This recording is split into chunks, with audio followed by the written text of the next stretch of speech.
Coming up on today's show, ESPN has odds for the Cleveland Browns to get the number one draft pick. Where are they most realistically going to be drafting? They also have some wild projections for what direction the Cleveland Browns will actually go in the first round of the NFL draft. So stay tuned for that. And finally, we'll talk about how the Browns' remaining schedule impacts their odds to get the top pick in the draft. Welcome into the Browns Report, everybody. I am your host, Joey O'Donohue, and as a lot of you know, we're pushing to a major milestone this November. But before we get to 60K, we got to get to 59K, and we're almost there. We've just crossed over the 500 mark, so 497 subs away from 59,000. You guys are the best. Hit that sub button for free daily Cleveland Browns news and content. Okay, the first thing that ESPN told us today in their article is that the Browns' chance at the number one overall pick in this year's NFL draft has moved up to 26.9%. They currently have the second best odds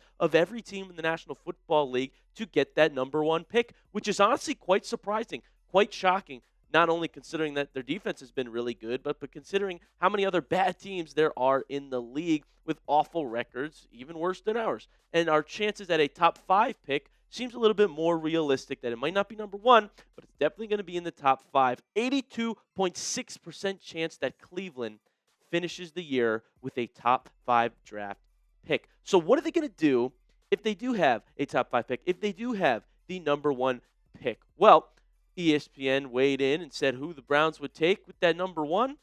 A lot of people are looking at Indiana quarterback Fernando Mendoza. Has emerged as the top senior quarterback thanks to his accuracy, timing, and poise in the pocket. He isn't a true dual threat, but he has picked up 5 scores on the ground and keeps defenses on their toes with his mobility. At 6'5", 225 pounds, he has the frame and arm talent to stand in the pocket and deliver the ball downfield. His 26-5 ratio in touchdowns to interception also shows a quarterback willing to take chances while limiting turnovers. Alabama's Ty Simpson, Oregon's Dante are options to keep an eye on, but both are first-year starters in an era where NFL scouts like to see at least 25 starts from incoming prospects. That leaves Mendoza as the clear-cut option.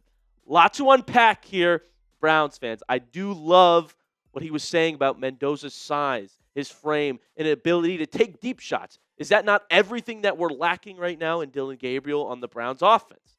So if you love Mendoza, if the Browns really believe in him, sure, I get it. And I have a commenter, Joshua Miller, a longtime fan of the show, who loves Mendoza, wants the Browns to take him. I get that perspective. But may I remind you that the Browns have a lot of other needs. I really want offensive line to be a priority for the Browns in the offseason and in the first round of that NFL draft. I say get the best tackle available. If it's Spencer Fano, if it's Francis Moinoa from Miami, whoever you think, get the best one. That was our biggest issue this year. And so I'm starting to lean, I don't know if you go quarterback until we have a new scheme. You're also seeing that our coaching staff has not been able to develop a quarterback for years, for decades in Cleveland. This goes beyond Kevin Stefanski and company. And I just want there to be no excuse for the next quarterback, right? You know, you could see bad quarterback play this year, and you could say, well, the Browns' offensive line sucks. Well, the Browns don't have weapons for him to throw to. Well, Kevin Stefanski's bad with quarterbacks. I want us to figure out every other issue to finally stop this Cleveland Browns franchise-long quarterback search. I mean, look at some of the quarterbacks under Kevin Stefanski. They're either awful or they're better when they leave Cleveland, like Baker Mayfield, like Joe Flacco right now. Or you just get trash play, like DTR, PJ Walker. I mean, God, look at that list of names, ladies and gentlemen. So, as I was saying, I want us to have all of our issues solved so that we can look at this next quarterback and finally evaluate who's going to be Cleveland's franchise quarterback. Get a quicker assessment of talent so that there is no other excuse to point to. You watch the quarterback play, and it's as simple as, okay, he's not good, or, okay, he's going to flourish here. I don't want to find out that the quarterback does better when they leave Cleveland, because that's giving excuses to the QBs that we have. It's saying, well, look at Baker Mayfield in MVP conversations right now. Look at Joe Flacco when he actually has receivers to throw to. So maybe we have a good quarterback. We just don't have the system. I want to be able to take that narrative out, focus on every other need this year so that we can actually have a quarterback develop and be successful in Cleveland.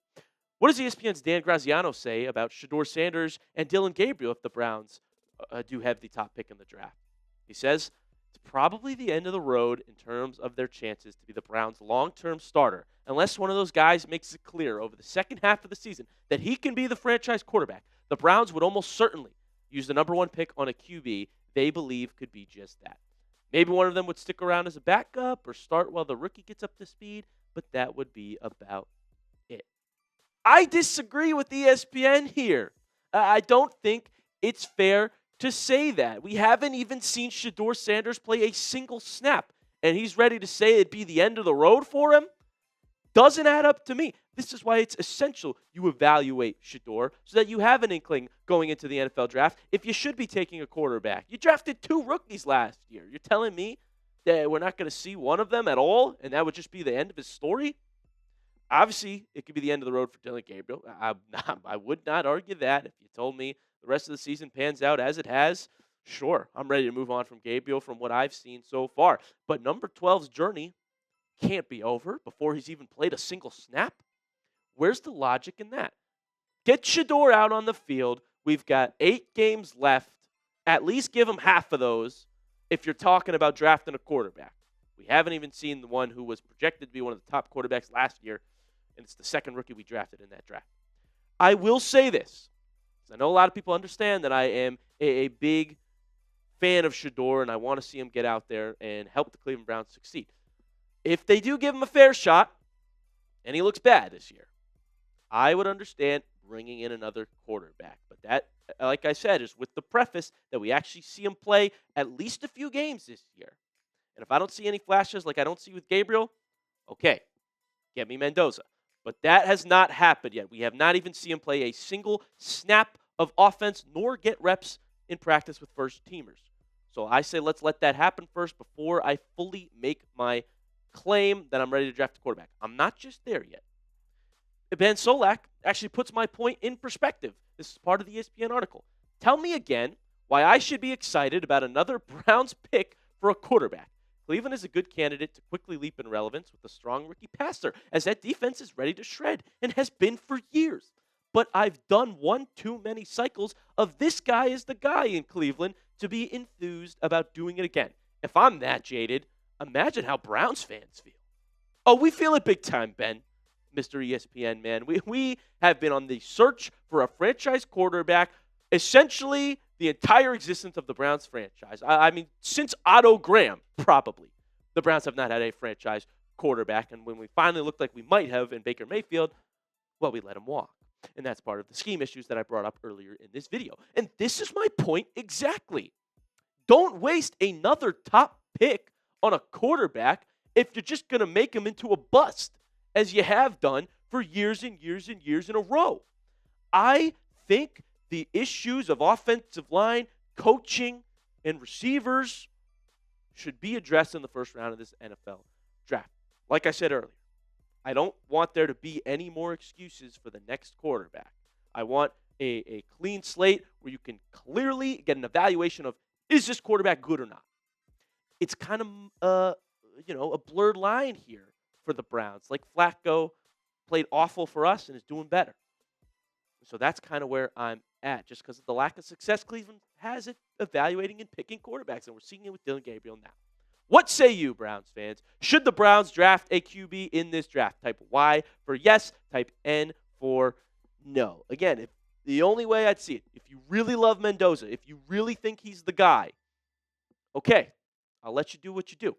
Because of what I've seen in recent history from the Cleveland Browns, because of what I've seen from their offense this year, I think there's a lot of other needs and directions you could go in that first round, namely tackle and wide receiver. Coming up onto the show, we are going to talk about how the Browns' schedule impacts what pick we're going to get. ESPN got some more analytics to look into here for the back half of the season. You're not going to want to miss that. But before we do, I'm super excited to tell you about today's sponsor, which is Prize Picks. This episode is brought to you by Prize Picks. The hard-hitting football action is even better with Prize Picks. The weather might be changing, but the feeling of being right never gets old. So keep the season rolling on Prize Picks by getting $50 instantly in lineups when you play your first $5. Football is in full swing now on Sundays. All is right with the world, and I'm big into daily fantasy with Prize Picks. I'm obsessed with it because it makes all the games more entertaining. And before the Browns play, I lock in on all my players in my lineup and their player projections. Prize Picks is simple to play. Just pick more or less on at least 2 player stats. If you get your picks right, you could cash in. Follow other Prize Picks players directly on the app. Copy their lineups in one click. Whether it's a friend, a celebrity partner, or just someone whose picks you like, hit the follow button and check out every lineup they create in the new feed tab on Prize Picks. Brown says, you might not love the picks I have in this lineup, but it's because I watch every single Browns game, and I've got some analysis here. I do think our old friend Baker Mayfield is going to have more than half a passing touchdown this week, and that Dylan Gabriel is going to have more than half an interception. He's got 10 turnover-worthy plays, and that Baltimore defense has started to come alive. But all that said, Andre Schmidt, more than half a PAT made. We got to get one touchdown, right? So download the app today and use code CLNS to get $50 in lineups after you play your first $5 lineup. That's code CLNS to get $50 in lineups after you play your first $5 lineup. Prize Picks. It's good to be right. All right, before we show you the odds that ESPN gives us in the back half of the schedule, let's take a look at the games that we have coming up. Here's our next 4. We host the Baltimore Ravens this Sunday. Rivalry week, we're going to be live for it. Make sure you join our watch party. Week 12, we go to Las Vegas to play another awful team in the NFL, the Las Vegas Raiders. Week 13, we host the San Francisco 49ers, and then we'll host the Tennessee Titans, who even worse than us, and have rookie quarterback Cam Ward, who's been struggling, the first pick in last year's NFL draft. Week 15, let's go take on the Chicago Bears, another winnable game, although they've got a few wins under their belt this year. Week 16, we're hosting Buffalo. Should be an exciting game. We don't really play the Bills very often, so bringing them to town, see Josh Allen in Cleveland, and whoever the quarterback is for the Browns at that point. Week 17, we got to beat Pittsburgh. I don't care where we are in the record. I don't care if we're out of it by then. I want to destroy Pittsburgh every time we play them. Same thing with Cincinnati. We'll finish off the season with the Bengals. So how do the Browns stack up in most of these matchups? Well, the ESPN article says Cleveland's favored in one game versus the Titans in Week 14. And they head to Las Vegas in Week 12, which could be a possible victory. But FPI makes the Browns at least a 7-point underdog in all of their remaining contests, however. And so you look at that and you think, well, Cleveland's a dog. I do think that we could get some home game juice, right? A lot of the games being at home will be a little bit more electric, especially if Shedeur comes in. The atmosphere is going to be a lot better. It's going to be some winnable games. And I dislike the concept of tanking. I hate watching our team lose, especially lose purposefully. First of all, you're not allowed to do it. But I just can't stand watching losing football as a fan. But I understand at this point in the season, I know it's not necessarily a bad thing if we do lose games. There's silver linings that we could really get a high-value draft pick. Even if we don't end up using a top 3 pick, getting one is trade bait, as it was last year when we traded the number 2 pick down to number 5. And so I get that, but I still just want to watch the Cleveland Browns win and address their needs in the draft. Daniel Ufusi of ESPN was asked about the Browns' biggest issue, and he actually said it's quarterback. The Browns have already cycled through 2 quarterbacks and appear likely to go to a third in Shedeur Sanders at some point. The infrastructure around the quarterbacks hasn't been solid, but Cleveland hasn't gotten enough production at the position to dissuade the franchise from targeting a passer in the first round. Browns quarterbacks have registered a 29.1 total QBR this season, which ranks only above the Titans. It's disgusting. But the small part of that quote you saw was that the surrounding cast has been bad. And so I think let's just load up in the draft and get a working system.